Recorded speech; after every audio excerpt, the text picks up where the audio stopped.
Kime diyek halımızı kardeş, kardeş. Felek yıkmış yuvamızı kardeş, kardeş. Yokluk bizi gurbet ele düşürdü, kader ağların üstüme ördü. Felek bizle uğraşmayı sürdürdü.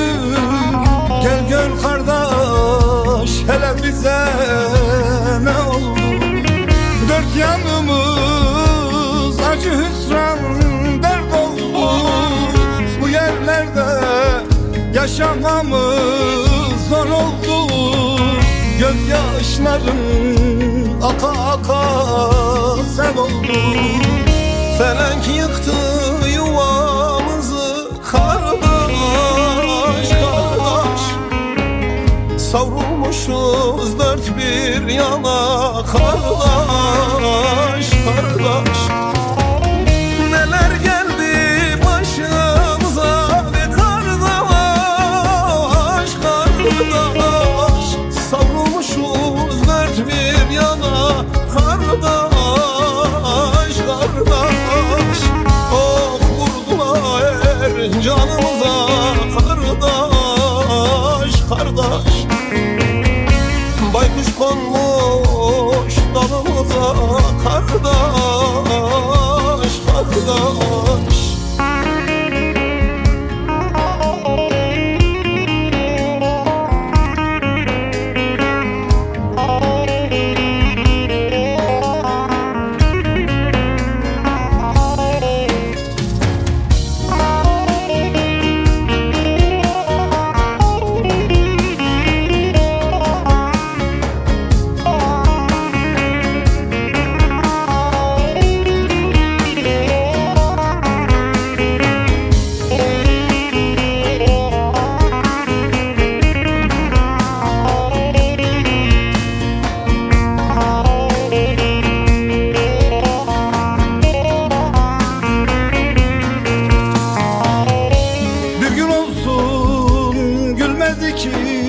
Bahtımız hep kış oldu, gelmedi ki yazımız.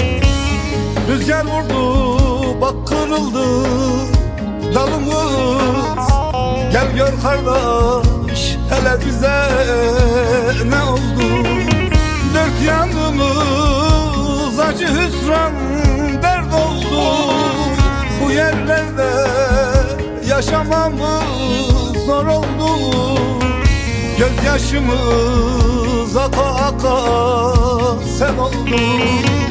Felek yıktı yuvamızı kardeş, kardeş. Savrulmuşuz dört bir yana kardeş, kardeş. Neler geldi başımıza be kardeş,